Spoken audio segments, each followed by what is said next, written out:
Salamat po sa lahat. Umaga, tanghali, gabi po sa inyong lahat. Salamat po tayo po. Salapakan po natin si Lord. Babes in Christ. Dito mga chika babes. Pag babes, ano yung sabi ng Lord, no? Yan po ang ating message for today. Sabi po dyan sa Hebrew 5:12, dapat sana'y mga tagapagturo na kayo, subalit,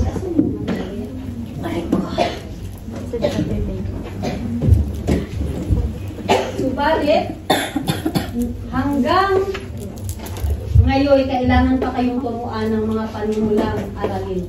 So parang, ano yan, kumbaga sa nursery, parang ano pa lang kayo, ayan, toddler, no? Toddler pa rin.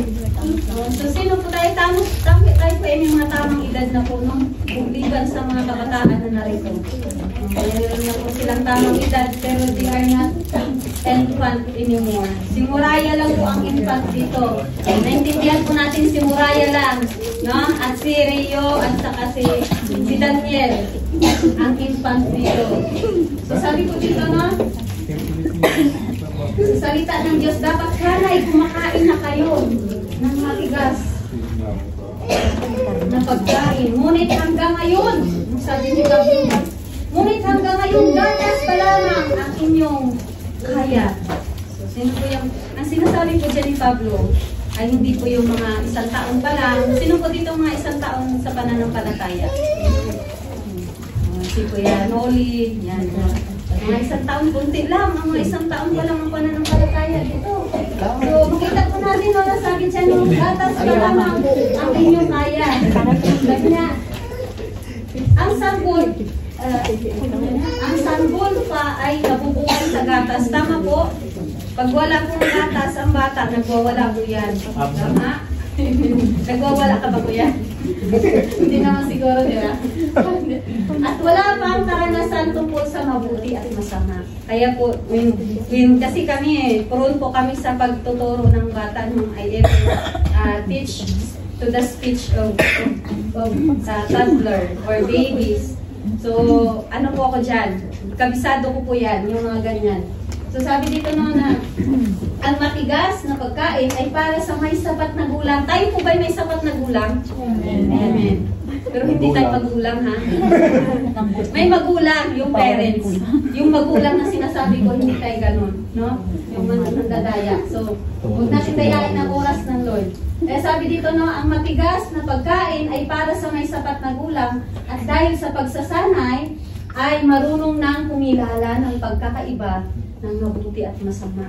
So, ang may tamang gulang daw ay mayroong tamang kaisipan. Tama, no? Alam mo ang masama at mabuti. So, ang ibig sabihin, may mga dito, may mga nakakatawa, ayan, no? It is, we should understand, no? What is the sign of immaturity? Bakit, kung kailan ka naging Kristiyano, no, minsan parang pabebe. Sino pa dito mga pabebe Kristiyano? May mga pabebe Kristiyano minsan eh. No, may mga pabebe Kristiyano, pero sabi dyan na they are called sa immature. At nakakalungkot yan pag sa 10 years ka na, umabot ka na ng 10 years, 5 years, pero immature ka pa rin. Paano ba natin nalalaman yun?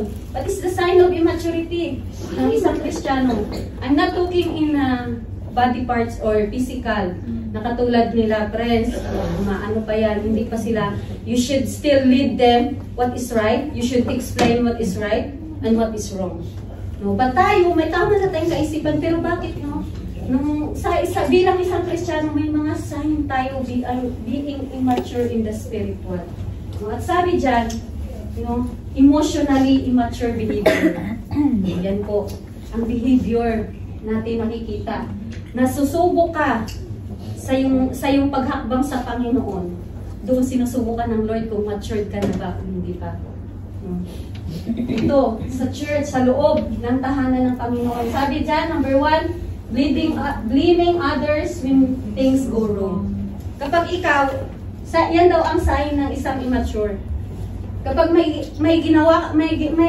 nangyaring masama or may nangyaring hindi, may mga bagay na hindi tama, it's very easy to blame to others instead of accepting. Ay, sorry sister ha. Ay, sorry brother ha. Nasabi ko yun out of my emotion.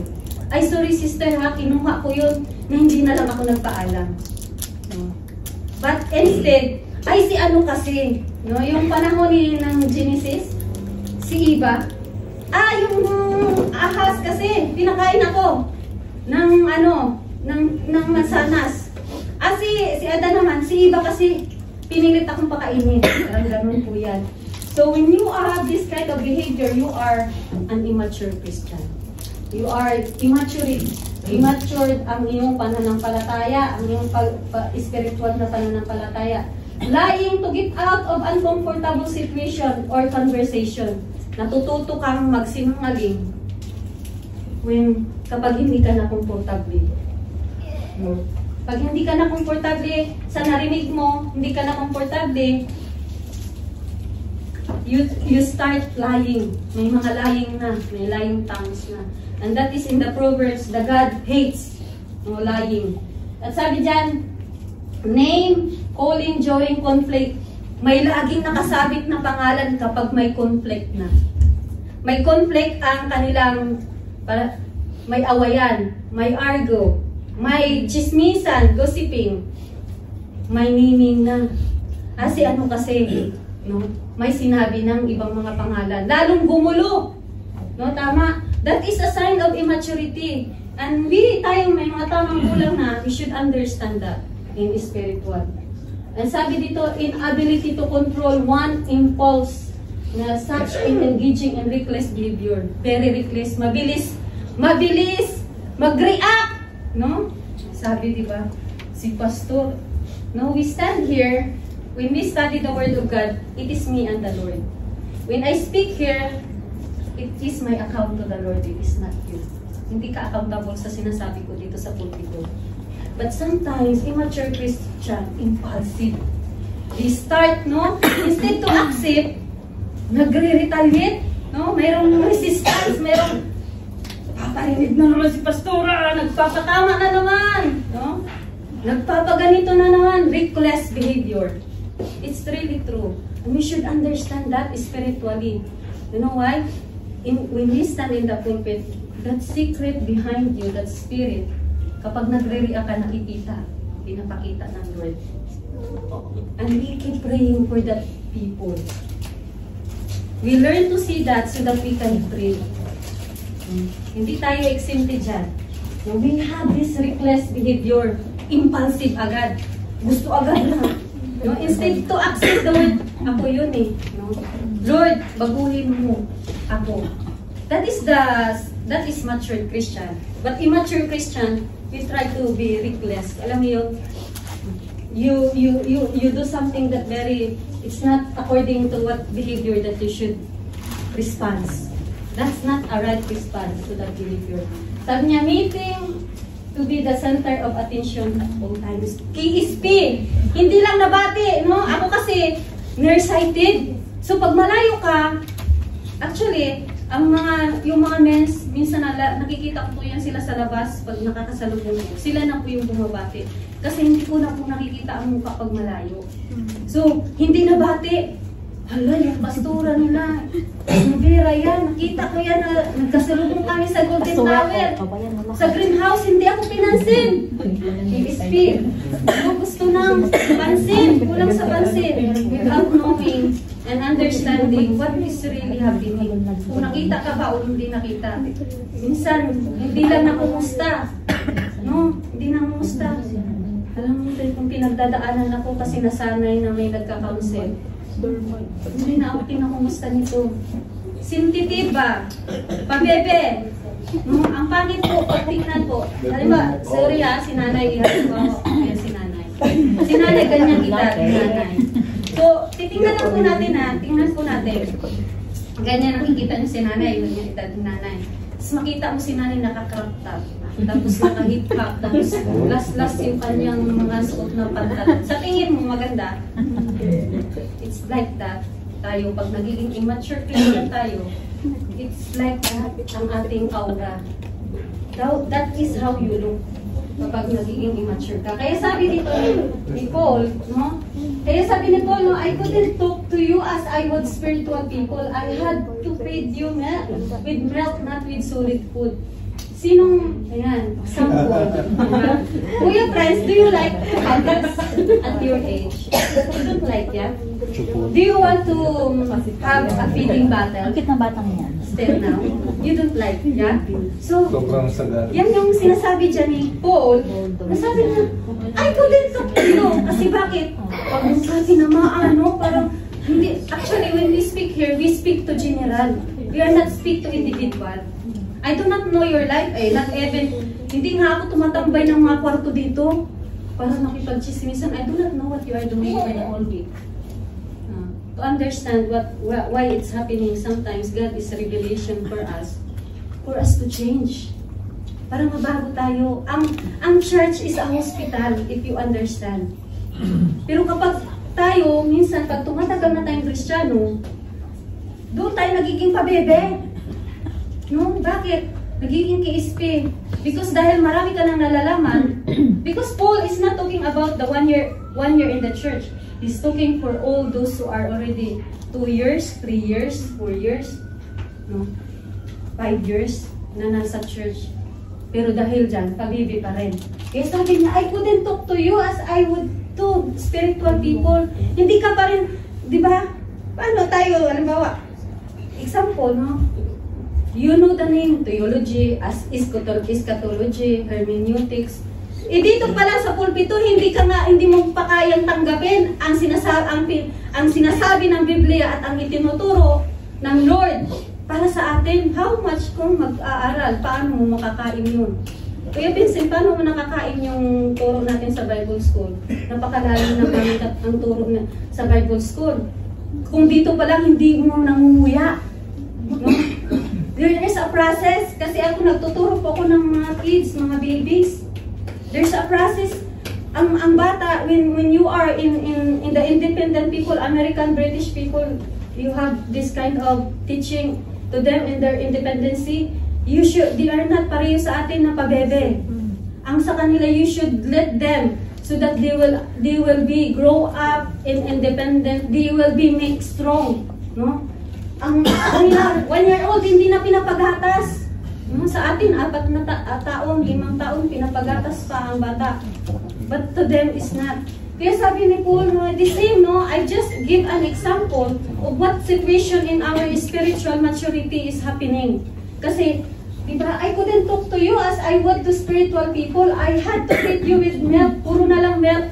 No? At hindi naman lahat na nasa church gusto lang puro milk. Gusto din nila ng solid. No, ikaw ba gusto mo laging lugaw? I believe you don't like lugaw. Gusto mo na rin ng meat, gusto mo nga lechon eh, di ba? Gusto niyo lagi may baboy, di ba? Pag sa pagkainanay. So, we should have this kind in our spiritual. No, sa spiritual po natin dapat meron na po tayong evaluation in our part. What the condition of your spiritual maturity? No, are you still in that kind of immature, no, immaturity of your Christian walk? Sabi dito, immature Christian always want attention. They want to be pampered, they get easily offended. They do not want to hear. Ito daw yung mga isa pang sign ng mga immature. They don't want to hear the truth in love. Pagka ni-rebuke, ang sabi daw sa Revelation, those who love, I rebuke those whom I love, sabi ng Lord. No? Kung sinigawan ka dito, no? Hindi nyo pa naranasan yung mga naranasan namin before the division of the church sa Dubai, no? When the holy anger of the Lord comes to Pastor Ali, hindi nyo naranasan yun. No? You cannot stand on that truth, the word of God. Kapag tayo, lagi tayong immature. Mga kapatid, kahit lumipat ka ng 10 church, 20 church, kung ang immature ka pa rin, wala pa rin, same ka lang, walang mababago. Kasi ayaw mo nguyain ang mga binibigay na pagkain ng Lord, because we believe that the Word of God, like a food, it is a nourishment to our body, sabi dun sa Psalms. No? Our bones has been nourished of this Word of God. Ito yung nag-nourish sa atin Kaya tayo pumupunta sa church para mabago. Hindi para lumala. Yun po ang pag-ano natin. Ang church is tahanan ng hindi mga, alam natin, even alam ko, from my past is the worst I have. But because of God's grace and mercy, Word of God is not condemning us. It is trying us to redirect us, our life. Binadirect in a right direction ng Lord at ang lifestyle and behavior mo kasama dyan. Pero kung gusto mo lang, is yung idadirect ka lang ng Lord para matanggap mo yung pagpapala mo, pero ayaw mong mabago ang behavior mo, that is wrong. Mali po yan. It is not correct. Look, it's funny, no? Nakakatawa tingnan. Kapag ganyan po tayo, pag nakikita tayo ng iba o kaya ni Lord, that we are still immature. We are being like this. Kapag immature tayo, ito ang tingin sa atin. Ano? Diba? So, nakita mo, naka-bumpers, naka-dede, nagtatantrums. There's tantrums. Kaya sabi dyan, diba? If rooting first tantrums, if things do not go their way, they grumble and complain. No? They easily grumble and complain. They are impatient. That is the behavior of 1-year-old. When I study, I used to teach kids. And until now, that is their behavior. No? Kaya sabi dito, it's time to get off. Anong ibig sabihin dyan? Why I give the sign of immaturity? So that we can grow. It's time for us to grow. Diba? Kasi pag lumalaki na, dumadami na tayo, hindi na lahat ma-accumulate or ma-occupy ng mga pastor para sa bawat isa. Hindi lahat. Ngayon, we have Bible study and we give time to them because they are still in the nasa line pa sila na hindi pa sila baby Christian pa sila. Doon na kami nakapokus sa mga kaluluwa na yan. And sometimes, no, mas nagiging problema pa yung mga dapat ay nakatulong na sa ministry ng Panginoon. No? Kaya sabi dyan, no, sabi na it will be look like this, nakakatawa po, pero that is the reality in the spiritual if we are being immature. Kaya sabi diyan, it's time to get off. What is to get off? Basahin po natin, getting off the battle. No? Getting off the battle, yung feeding battle. No? Yung feeding battle po, should getting off as we are reminded by the Lord. Alam po natin, the Lord is merciful, the Lord is gracious, there is no condemnation to those who are already in Christ Jesus, but the Lord convicted us that we may have the conviction of the Holy Spirit. It's time, no, for us, the Christian, na kapag tayo ay born again, na we should have a steps, no, to get out of this battle. Why? Because immature Christian always, no, meron siyang ganyan na, yun nga, sabi kanina, there are impatience, yan po, pagka-ayaw, pagka walang milk, pag ang milk, hindi makapaghintay ang bata, katulad kanina. Example ko si Daniel, no, hindi siya makapaghintay, nagtatantrum siya when there is no milk. So, getting off, no, we should have to getting off from that, and we should start to eat, no, it's our time to eat the Word of God. Ninguyain mo ang salita ng Panginoon. Huwag mong lunukin kasi bakit? Anong mangyayari sa'yo? Maiimpatsyo ka. So, tama? Maiimpatsyo ka kapag hindi mo nginuya ang salita ng Panginoon. Kaya sabi ng Lord, di ba? Sabi dyan, get off na. Tanggalin na po natin ang mga nakalagay pa nakasaksak na battle dyan. Kasi mayroong pang battle, yan yung po yung mga impatience, mga Kristiyano na hindi pag ayaw nila yung marami silang yan yung mga Kristiyano na namimili sila, no, sa kanilang mga preacher, ay ayaw ko kasi tatamaan ako diyan, ayaw ko diyan sa mga magpe-preach. Kaya nga nasabi tuloy ni Paul sa 1 Corinthians, nasabi ni Paul na hindi kayo kay Apollos, hindi kayo kay Pablo. Kasi bakit? Ang nangyayari kapag ganyan po ang ating behavior and immaturity, that you are still have a battle, magtatantrums ka eh. Kapag hindi ka masaya sa preaching ni pastor, no? You are start again na magkaroon ka na ng unhappy, hindi ka na masaya. Nawawala na yung hindi ka na masaya pag pumunta sa church. Iniisip mo na lang yung, ayun na naman yung Word of God na yan. Ang kinakalaban po natin ay Word of God, hindi po si Pastor ang kaaway niyo. Ang Word of God. Kaya sabi, di ba, it's enough for us, no? It's enough to that battle sa bunganga natin, tanggalin na natin ang pagiging gatas. No? We start naman to eat a solid food. Start to eat or soft food naman. No? That solid food na sinasabi is the Word of God, the preaching. Try to muyain mo so that you will be obedient to the power of the Holy Spirit. No? Minsan, hindi naman talaga yung may mali sa preacher. Minsan mali ang ating pagtanggap ng salita ng Panginoon. Kaya tanggalin na po natin yan. But hindi naman po talaga maiwasan, no, sa atin na may mga situation in our life na parang, Lord, ang dami ko ng burden na ako, pero bakit ganito pa yung mga naririnig ko? So, do not start to gamble, no? Kung tayo ay mag-grow up na, pag tinanggal na po natin yan, we should start, no, to try to repent, no, instead to try to repent what we should repent. Magbago po tayo ng kaisipan. Huwag na po yung tayo pa yung we start the negativity nagsisimula sa atin. When we are being exhorted, no, solid food is if that one we heard exhortation, yung mga rebuke and correction, that is a solid food na sinasabi dyan. Kaya start removing that milk and start to eat the food. And that, pangalawa, get off the diaper. Get off the diaper na. Kung naka-diaper ka pa, tanggalin mo na. No, tanggalin mo na ang diaper na yan at start, no, to train yourself. Try to train yourself na magpapati training ka na. Tama po.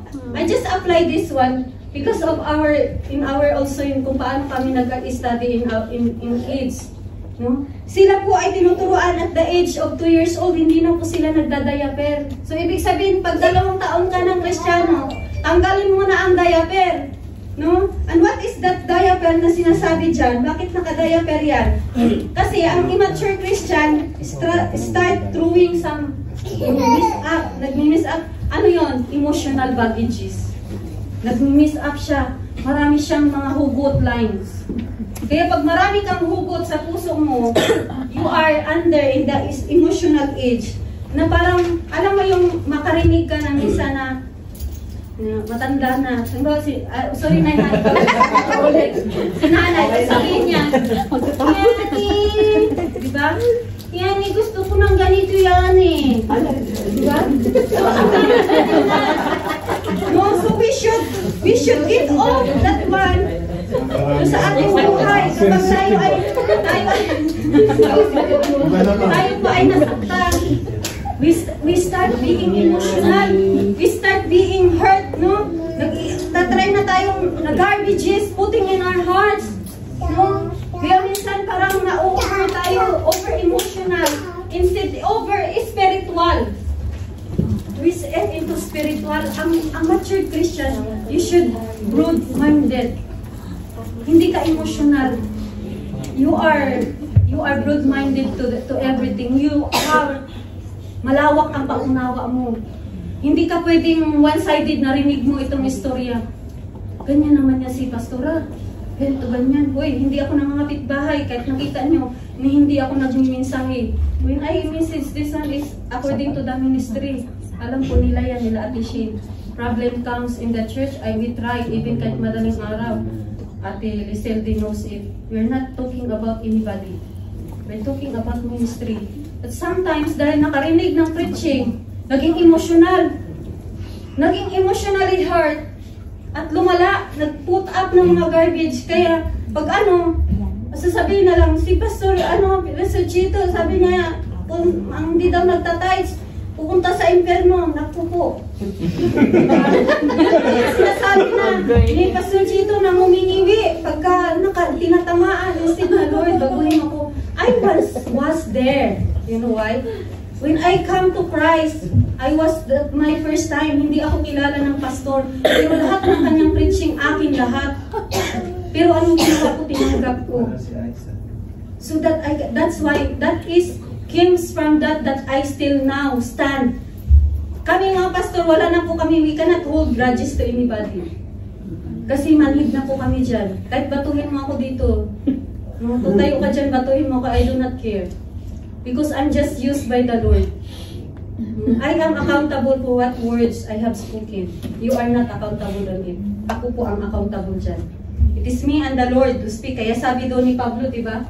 Nasabi niya na when ang nangyari kay Pablo, hindi basta-basta sa Corinthian, marami siyang mga habilib. Kaya sabi dito, when I was a child, sabi ni Paul, when I was a child, I took like a child, I thought like a child, I reasoned like a child. When I become a man, I put the weight of childhood behind me.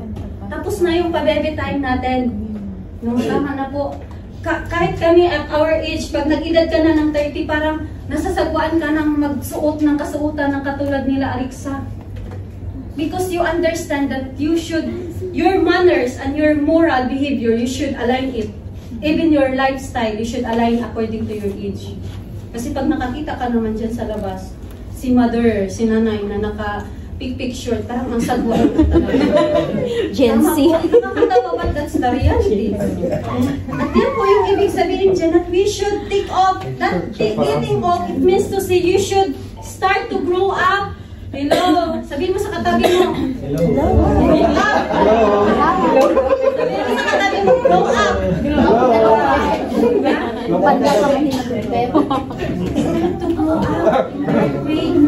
Start to grow up in understanding the Word of God. Start to grow up in accepting the Word of truth. Magpakurik tayo, magpakama tayo sa Panginoon. Kasi kami po ay una kaming tinatamaan sa lahat. The Lord is teaching even us, kung paano kami binabago ng Panginoon. Meron din kami mga stages that we still have in a different stage right now. That hanggang ngayon, ako po, sagana po ako sa rebuke at correction in my life, in my walk with God. When I was in Big House, kasi si Pastor Ali kasama ko. But I never retaliate, I never hold grudge to Pastor Ali. Never ever. Hindi ko siya ginawang garbage ang puso ko. I never see a word. Alam po yan ni Pastor. I never see a word. I accept it heartedly. Kasi kapag hindi mo in-accept yan, in times of shaking in the church, mabilis kang madala para kang ipa. Mabilis kang magdesisyon na ayaw ko na sa pananampalataya ko. Ayaw ko na sa pagiging Kristiyano. Kaya marami po tayong naririnig sa labas. Ayaw kong maging, ayaw bumalik dyan sa mga born again kasi ganyan yung mga yan. Because of that. Because hindi nila kayang tanggapin. They cannot stand kung ano yung nais baguhin sa kanila ng Panginoon. Ayaw nilang magpatanggal ng mga sanga na hindi naman kalugod-lugod. Mga sanga na walang pakinabang sa kanilang pananampalataya. Kaya gano'n na lang. It's easy to decide, no? Pagka ganyan, when there's some emotional stage. Lahat po, even as pastor, we have our emotional stage. But God speak, no? The Word of God speak, rebuke you, correct you. When we read the Word of God, it will correct us at naitatama namin ang aming mga mali. When we allow God, gusto lang ng Lord, allow mo yan, tanggalin yan, yung mga bagay na yan, na yan, yung kasuotan na yan, na hindi na dapat, hindi naman dapat sa yung lifestyle na ngayon, sa yung edad, no? Nasabi dyan, immature, ay sabi niya, get off of the training wheels. Ano ba yung training wheels na yan? Sinasabi dyan. No? Ano ba yung mga training wheels natin? Di ba kapag ang bata, sinasakay po yan sa mga mga bikes. No? Meron kaming bikes dyan for Amera.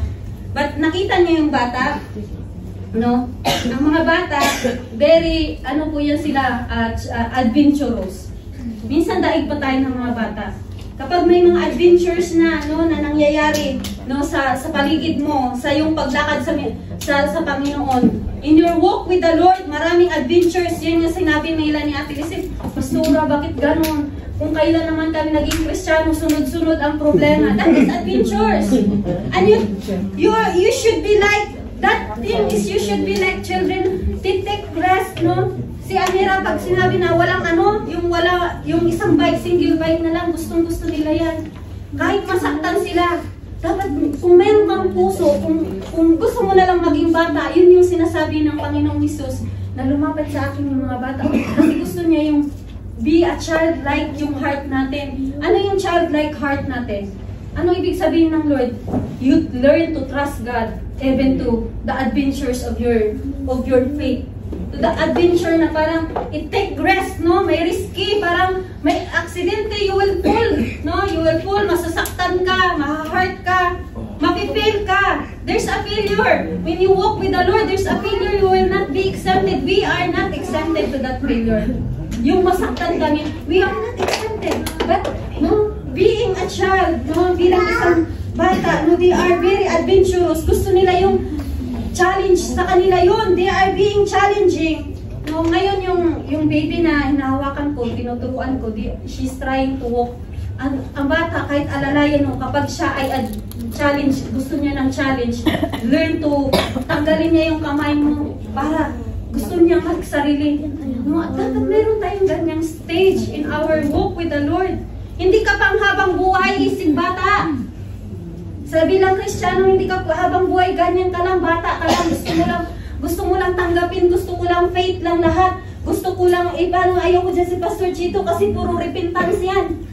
Sige na, magsisi kayo sa inyong kasalanan. Ay, patay tayo dyan. Diba? Ayaw nating tanggapin. Si Pastor Rhodes, more on spiritual, prophetic, no? Ganon. Hindi natin kayang tanggapin yun. Alam mo bakit? Kasi we are not allowed challenge. Do not allow in yourself, in your faith, in your walk with the Lord to challenge it. Hindi mo china-challenge ang sarili mo. Ano, gusto mo pa rin doon sa, yan, gatas, gusto mo magnapi. Gusto mo pa rin na yung walker, yung ganyan-ganyan ka pa rin magkakbang. No? No, it's not like that. Hindi po ganun. There's a stages of our faith. No? Sa pananampalataya natin, meron pong stage. Ang ating pananampalataya. Leo. Wala. Kuya Chris, ano? Chris, pakiano mo nga ako. Papers siya eh. Ba't yata itong papers niya? Next ko, ate. So yun o. So sabi siya no, get off. Sabi niya, tama na po yung kausapin tayo na kung bibitok, it's enough na bibitok. Ang sagwa po tingnan, kapatid. Try to challenge. We understand, even secular people, we understand. We understand the every stages of every faith here. But, ninaayon lang namin kung ano ang nararapat niyang kainin. Tama? Kailangan tayo ay willing na po tayong to stretch by God. No, in a stretch, we try to be more obedient to the will of God. We try to realize kung ano yung maraming chances sa buhay natin. No? Kundi na lang, meron akong ano. So, we should experience yun. Sabi kanina, we should experience mistake, crashing in our walk with the Lord. No? Sa panahon natin ngayon,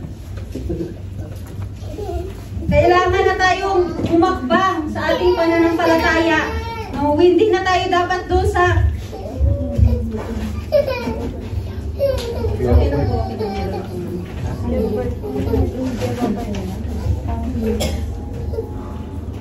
kaya sabi doon sa 2 Peter,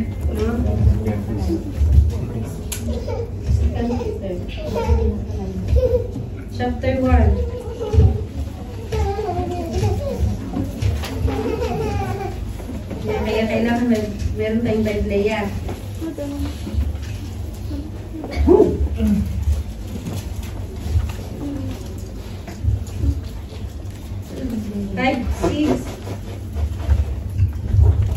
Dahil dito, sikapin ninyong idagdag sa inyong pananampalataya ang kabutihan. No, pakinggan po natin ito. Sa inyong kabutihan ang kaalaman. Sa inyong kaalaman ang pagpipigil sa sarili, at sa inyong pagpipigil sa sarili ang katatagan. sa inyong katatagan ay pagiging makadiyos. So, ang ibig sabihin dyan, no, in our growth, in our walk with the Lord, sige po, yan. Doon muna ako sa 1 Peter. Sige, doon ako. There is moral. Our behavior, there is moral. At marami po nakakita. Maraming nakakarinig, maraming nakakita. What is our behavior? What that moral is yung tinatawag na kalinisang aral. Yung nakikita ko yan. At minsan, parang hindi naman na talaga dapat, hindi ka na dapat na asal na ganun. Pero yung edad mo, 40, 45, 30, pero asal bata ka pa rin. That is really immature. Immature po yan ng mga asal. No? Kaya tanggalin na po natin. Kaya sabi din to, ni-encourage tayo to grow. In Peter's, ni-encourage niya tayo mag-grow. Kaya sabi niya, walk as mature Christian to be an adult. One of the things God calls us is to be mature Christian. As a mature Christian, we will have a strong desire to follow the will of God, to obey His word of the things that God requires of us to reach other with the gospel of Jesus Christ. Kaya sabi kanina, di ba sa Hebrew, na binasa natin, dapat tagapagturo ka lang. Dapat meron ka ng dinidisciple. Pero paano ka magdi-disciple kung ikaw din, sarili mo, hindi mo maturuan? You are not able, you are not open to practice it. Hindi mo pinapractice sa sarili mo kung ano yung sinasabi ng Biblia. Marami pong magaling sa Biblia. Totoo lang. Marami pong nakaka-interpret ng Biblia. But it is accompanied in the way we talk, the way we receive. Kaya nga sabi dyan, di ba? When we heard the message of the Lord, when we hear the interpretation of the Word of God, either makikita sa isang Kristiyano kung mature siya, if constructive siya or destructive. If you are destructive, you are immature Christian. But you are, kung nakukonstruct ka, nabibuild ka, ibig sabihin ng construct, you are being built. Na-build up ka. Nabago ka, may nabago sa'yo. Dahil doon sa narinig mo, you are already in a walk of a mature Christian. Kailangan mayroon tayong pagtanggap. And very easy lang naman po talaga yung acceptance. Yun po ang aralin natin. We should learn to accept the Word of God heartedly. Bakit? Diba? Because ang salita ng Panginoon, kapag naalala ko si Ate Psalms 19, yung si Ate Flory, bago lang po yun sa pananampalataya. No? Pero may mga naririnig na siya ng mga something, but ang nakatuon ng kanyang mata doon sa salita ng Panginoon, sabi niya, kapag tumatagal ka pala, natatanggap mo yung salita ng Panginoon, kahit kinupuri ka, para daw yung honey. And it is written in Psalms 19. Yung sinabi niya, na ang salita ng Panginoon, kapag kinakain mo, parang pulot-pukyutan, tumatamis sa'yo, hindi ka na nagiging bitter. Alam mo bakit? Nakikita pagka pumasok ka na sa church, hindi na makangiti. Wala na, hindi na madrawing ang mukha. Kasi, punta na naman sinong preacher? Si Pastor Ryan. Puro correction yan. Puro yan review, puro yan discipline. That is my call. I'm not called to teach as a teacher. I'm as a prophet. Kaya nakikita ko. Even nobody will speak to me. Even wala pong chismusang lumalapit sa akin. Pinapaalam ng Lord. God's revealed what is in your heart, what you are doing, what happening in the spiritual. Anong nangyayari sa spiritual ng tao. It is by revelation of the Lord. God is revealing. Kung lamang ko dyan sa bahay. Pagka mas gusto ko pa ngayon, today, binigyan ulit ako ng Lord to more in the winning soul. Like, gusto ko yung mga baguhan ng mga Kristiyano. To feed them. Bakit? They are very challenging. Marami silang question. And what you apply based on your experience, you can share to them. At na-challenge sila and they try to practice it. At ang sarap po yung turuan ng... Sino pong ma-teacher dito? Di ba masarap turuan yung sumusunod? Kahit minsan parang ayaw ko nga. Di ba may ayaw? Pero makikita mo, pag nag-submit, they are being perfectly, they are studying. Matutuwa ka. That the same. Ang tagapagturo, dapat ganun ang tagapagturo. Matutuwa ka na hindi na, ay, si Director Arande, maraming ano yan, ganito, ganyan, pinapagawa, ayoko, ito, gusto ko. Diba? That immaturity. When you don't have, very easy lang po. Hindi naman talaga dapat natin ginagawang mahirap sa atin ang salita ng Panginoon. That is really think as easy. When you realize, when you start realize and you start to accept, there is a favor of the Lord, there is blessings in accepting the word of God. At minsan, the enemy is trying for you to hold in your emotions, in your ways of negativity, kasi ayaw niyang matanggap mo ang tunay na pagpapala. There is blessings in the word of God. Alam niyo po ba yan? Mayroon pong pagpapala ang salita ng Panginoon. Yes, sabi dyan, Hebrew, therefore let us move beyond the elementary teaching. Di ba gusto natin, kolehiyo na dapat tayo. No? Nagdi-discipleship. Teaching about Christ and be taken forward to maturity, not laying again the foundation of repentance from acts to the lead to death and of faith in God. Therefore, sabi niya, let us be grow. Let us start. Dapat sabay-sabay tayo, kapatid.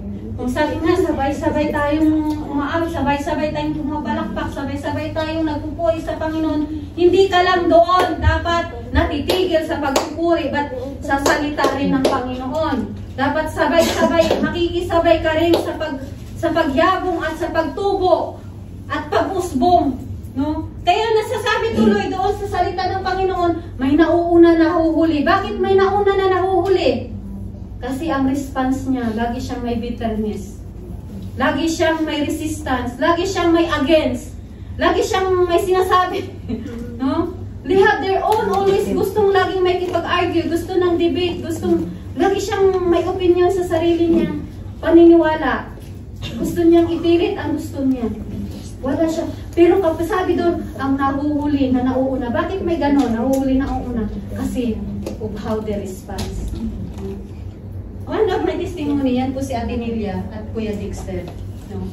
In their response to the Lord, ilang taon pa lang po yan sila sa ministry. But why God is using, kahit napaka-iksi mo pa lang sa ministry, nagagamit ka ng Panginoon. Why? Because it is always depend of your response. No? Bakit may nauuna? Na nahuhuli at nauuna? Because when we put on immaturity, mahuhuli ka talaga. Kahit nauna ka. Pero kapag yung even in the people in the secular world, they understand, they learn to speak those people that are teaching the word of God. Nagkakaroon na sila ng respeto, nagkakaroon na sila, nahihiya sila sa ginagawa nila, but because of that conviction, that is not condemnation, that is convicting them that what they are doing or what they are trying to practice is not right. Dapat ganon po tayo, no, sa ating paghakbang sa Panginoon when we start growing in maturity. Na next na po, Kuya. Next po. Sige po. Kaya sabi na, binasa ko na yan kanina. Ay, ito hindi pa. Sabi niya, 1 Peter chapter 2, 1-3, therefore, rid yourself of all malice and all deceit, hypocrisy. Na kapag tumatagal tayo, nagiging hypocrite na tayo. You are physically and you look all right, but inside of you, marami ka ng grudge, marami ka ng retaliation, marami ka ng hurt, marami ka ng mga pinapasok sa grudge mo. Kaya lagi ko narinig din kay Kuya Randy, heart matters. It's really true. It really hearts matter. Kapag tayo, may mga nangyayari situation tayo sa buhay natin, hindi tayo exempted dyan. Maging mga sa pamilya, wala namang pamilya na walang conflict. No? But kung you continues to stand on that conflict, walang mangyayaring reconciliation sa'yo. But when you start to understand broadly, to understand her behavior, her attitude, the way she acts for you, it is accompanied of a heart of a mature Christian. Maluwag po ang may payapa ang puso na naglilingkod sa Panginoon. Kasi kapag hindi ka payapa, pag may ginawa ka sa iyong kapatid, hindi ka makatingin sa kanyang mata. No? Parang may dala-dala ka. Palagi, you are being always hurt na ikaw lang ang nakakaalam. Sinusulong mo. naman may ugali na na I do not care. Yung alam niyo yung hindi, it is not being, I'm not sensible, but I don't put any garbage on my heart. I remain peaceful because I want to see what God's want to be used by me. Anong gustong paggamit ng Panginoon sa akin? Anong gusto nang ipagawa ng Lord? Sometimes, kapag punong-puno ang puso natin ng garbage, hindi po natin nalalaman kung ano ang gustong ipagawa sa atin ng Lord. Ano ang kalooban ng Lord? Ano ang dapat mong matanggap? Ano ang directive sa atin ng Lord? Hindi mo nare-receive yun kasi punong-puno yung puso mo. Punong-puno ng negative ang utak mo. At hanggang nagre-reflect yan sa mukha natin. Tingnan mo yung katabi mo. Mukha na bang ang balayan?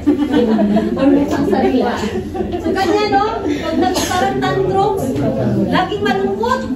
No, nagtatantrums. Kaya sabi dito, ang bagong buhay at ang bayang pinili. Sabi dito lang sa Tagalog, kaya talikyan natin ang lahat, kasamaan, ang lahat ng pandaraya. Yan, pagkukunwari. Minsan nangyayari po yan, nagkukunwari tayong okay. Pagkainggit, paninirang puri. No, mga garbages po yan. Gaya ng sanggol, kayo'y malabik sa dagisay na gatas na espiritual upang lumago kayo tungo sa kaligtasan. Our aim and our goal is our eternity. And our aim and our goal is our salvation and our relationship with the Lord. No, lahat tayo, hindi tayo, dito lang tayo nagkikita-kita, pamilya tayo dito. But one day, si Lord may papagawa sa'yo. One day, maybe Kuya Randy will bring in Canada, Germany. No. Amen. One day. Doon siya magtuturo, doon siya gagamitin tayo ng Lord. Like, no? Pastor March, Bible study ko po yun sa Germany ngayon. So, no, na-expand. Kasi tagapagturo ka na, huwag ka na mag-hold on that kind of being babes in Christ. Next po kaya, sabi niya, time to grown up. Sabi mo sa katabi mo ulit, time to grown up. Diba yun na? Diba pagka, hindi ko tayo sabi dito, subukin ninyo ang inyong mga sarili, examine ourselves. Kung kayo'y namumuhay ayon sa pananampalataya, suriin ninyo ang inyong sarili. It is ikaw yung nakakabatid. Kahit na minsan hindi nakabatid. Masyadong sinasarili yan, hindi ikaw lang ang nakakabatid yan. Kaya sabi ng Lord, examine yourself. Sabi dyan sa Corinthians, sabi ni Pablo, no? Suriin ninyo ang inyong sarili, hindi ba ninyo nalalaman na sa inyo si Kristo Jesus? Nung nawawala ang pagiging Kristiyano natin, kapag yung nakaraan na sa Peter na yun, ay patuloy natin ipinapapasok sa ating mga buhay. Maliban na lang kung kayo'y mga bigo sa pagsubok. Minsan bigo sa pag-ibig. Grabe, may pag-asa pa. Pag-asa kung makikita rin din yun na hindi kami bigo. So, makikita din, hindi tayo bigo. Idinadalangin namin sa Diyos na sana'y huwag kayong gumawa ng masama. Hindi upang palarasin kami tama, kundi upang magawa ninyo ang mabuti at lumitaw na kami na ito. Nasabi po yan ni Pablo, alam niyo bakit? Sa Corinthian, maraming immature. Corinthian is to, marami pong mga immature Christian sa Corinthian. Kaya po nasabi niya, dyan po ay nagkakaroon na ng, ay gusto ko kay Apollo, gusto ko kay Pablo. Nagkakaroon na ng mga ganyan. Kaya iwasan po natin, no? Suriin natin ang ating mga sarili. Kasi lahat po ng ating paghakbang sa pananampalataya, pananagutan po natin ay sa Panginoon lang. Ako, pananagutan ko ang serbisyo ko kay Lord. Pananagutan ko kung sino ang dinadala ng Panginoon sa akin. Ako po ang mananagot mo, hindi po kayo. Eh, sabi dyan, suriin daw natin ang ating mga sarili. Kaya, in next po, sabi niya, what did Apostle Paul with all that he just keep preaching the gospel of being obedience to Jesus? He did not give a long list of who's physically hurt him. Ito po yun, no? Hindi siya, nung panahon na nasaktan si Pablo din, hindi rin siya exempted. But he didn't hold any grudge, no? He did not hold grudge. In 2 Corinthians 11:24, sabi niya, 5 bisis akong tumanggap ng 39 na hagupit. Ikaw ba? Nasampal ka na ba ng sister mo? Nasampa ka na ba ni brother? Dinuraan ka na ni brother? Eh, pag may narinig ka kapatid, huwag na tayong magpabebe. suriin natin ang ating mga sarili. Kaya sabi dyan, no, si Pablo, ito po ang kanyang naranasan in the walk of his Christianity. In the walk of Paul. Kaya sabi niya dyan, no, sabi niya, 3 ulit kong naranasang hagupitin ng mga Romano, minsay pinagbabato, 3 bisis ako buong araw at gabi ako ilulutang-lutang sa dagat. Kapatid, hindi ka pa lumulutang, nakalutang ka lang sa problema o wala kang tulog, kaya ka lang. Pero si Pablo lumutang-lutang sa dagat, ibig sabihin dyan, no? Yung naranasan ni Pablo na dinala siya ng panahon na prisoner si Pablo, naging dahilan ba ni Pablo na hindi siya magpagamit sa Panginoon, hindi siya mag-grow sa kanyang pananampalataya? No. Hindi yun naging dahilan sa kanya. Kaya sabi niya, sa malimit ang paglalakbay, nalagay ako sa iba't ibang panganib. Sa mga ilog, sa mga tulisan, sa aking mga kababayan. Oh, nadoon siya, may tulisan din. No, minsan natutulis. Nausap-pautang ko na kapatid. Wala nang bayad. Sa aking kababayan at sa mga hintil. Mga panganib sa lungsod, sa ilang, sa dagat, sa mga uwad. Pati sa false prophet, no? Naranasan niya. Naranasan ko rin ang labis na hirap, pagod, malimit, na pagpupuyat. Kaya pag pastor ka, lagi ka na pupuyat. At matinding gutom, kasi nagpapasting, yan, at uhaw. Naranasan ko ang ginawin, ngunit wala man lamang may ibalaban. So, kapatid, naranasan mo ba ang nakaranasan ni Pablo? At iyan ba yung mga maliliit, simple talks, simple word, no, na ating natatanggap, it leads you to stop in your faith, stop in serving God, stop in walking the Lord. No, nagiging cause of your decision, na alis na lang ako. Hindi ako dyan pinapakinggan. Hindi ako masaya na. Hindi na ako masaya. Ang pagiging Kristiyano po ay hindi lang po. Alam natin may awit na ang Kristiyano ay masayang tunay. Yes, masaya naman talagang tunay. Pero kapag may pagsubok ba, kapatid? Kapag may koreksyon ba, kapatid? May pagtatama ba, masayang tunay ka pa ba? Diba? Doon masusubok. Kung masayang tunay ang pagiging Kristiyano. No? Kaya sabi doon, last na po, kaya wala mo last na po. Kaya sabi dyan, Romans 5, sa pamamagitan ng pagsampalataya kay Jesucristo, tinamasa natin ang kagandahang loob ng Diyos at tayo nagagalak dahil sa pag-asang tayo'y makabahagi sa kanyang kaluwalhatian. Hindi lamang yan, ikinagagalak din natin ang mga kahirapan, no? Kahirapang ating tinitiis dahil alam natin ito'y nagbubunga ng pagtsatsaga at ang pagtsatsaga ay nagbubunga ng mabuting pagkatao. So kapag may tsaga, ano daw? May nilaga. Tama? So, nagiging mabuti ang ating pagkatao at ang mabuting pagkatao ay magbubunga ng pag-asa at hindi tayo binibigo ng pag-asang ito sapagkat ang pag-ibig ng Diyos ay binuhos na sa ating mga puso sa pamamagitan ng Espiritu Santo na ipinagkaloob niya sa atin. 1 Timothy 4:15, isagawa mo ang mga ito at pagpupulan mo ng panahon upang makita ng lahat ang iyong paglago. So, mayroong practice in our lifestyle. In our life, walk in Christ, dapat napapractice. Nagiging example ka. You leave a legacy to every young generation, sa mga kabataan, sa mga bagong mananampalataya, sa mga lumang mananampalataya, sa mga pastor, at sa mga nasasakupan ng ministeryo. Dapat nakikita po yan. No? Makikita ang iyong paglago. Kaya kapatid, no, yan, isagawa po natin yan. Sa halip kayo'y lumago daw sa kagandahang loob ng ating Panginoon at tagapagligtas na si Jesucristo at pagkakilala sa Kanya. Sa Kanya ang kaluwalhatian ngayon at magpakailanman. So, last na po yung isang sa Timothy po. 2 Timothy 2:2. So, wala na pong dapat nagsusuot ng diaper, ha? Wala na ang nagpapasipayer. At wala na nagbe-babes. No? Dapat tayong mga Kristiyano, meron na tayong open heart, open, bukas ka sa lahat. Malawak ang iyong pangunawa sa salita ng Panginoon. Mayroon kang puso na may pagtanggap. Ang pusong pagtanggap is may pusong pagpapakumbaba sa Panginoon. Kasi kung ginawa mo yan para sa Diyos, ang Diyos po ang napapupurihan at ang Diyos po ang nabibigyan mo ng kagalakan. Kapag willing po tayo na magbago sa ating mga buhay, no, let us make our choice a choice as in a Christian. No, in 2 Timothy 2:2, last na po na verse. Ito na po yung pinaka-last.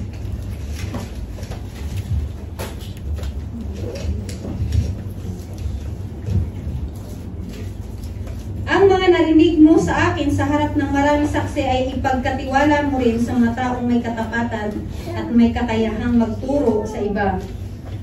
Makibahagi ka sa hirap tulad ng isang mabuting satri, kawal ni Kristo Jesus. Ang isang kawal ay hindi nagiging abala sa mga bagay na walang kaugnayan sa pagiging kawal. Sa halip, sinisikap niyang mabigyan ng kasiyahan ang kanyang pinuno.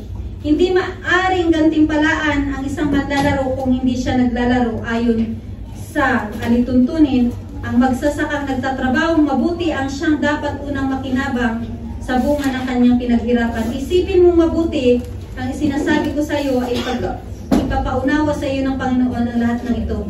Ito'y habilin po ni Pablo, no? Kaya si Timothy po isang batang preacher. Hindi po naging hadlang ang kanyang kabataan. Sa dami po ng hinahawakan ng mga membro ni Pablo sa ministeryo, no, sa mga churches, hindi po naging, sabi niya, binigyan niya ng halintulad ang pananampalataya at ang paglago ni Timothy. Disim po sa atin, wala pong kinikilingan ang Lord, wala pong tinitingnan ang Panginoon kung anong edad mayroon ka ngayon at kung ikaw ay nandyan ka na sa Panginoon, no, kung ngayon ay umahakbang ka, magpatuloy ka, kapatid. Isa lang ang encouragement ko, magpatuloy ka. Kasi kung sabi nga ng Lord, let your yes be yes and let your no be no, sabi sa James. Kasi kung umuo ka na Lord, tinanggap kita bilang tagapagligtas ko, magpatuloy ka. Kahit anong pagsubok, magpatuloy ka. It is our matter of choice. It is all a matter of our choice, no? Wala pong pwedeng mag-ano sa'yo dyan. It is our free will to choose, no? Ang kaya lang namin is to encourage and to counsel, to give wisdom, and to lead people. Nothing else. Pero si Lord pa rin ang huling magbibigay sa atin ng kasagutan. So let us pray.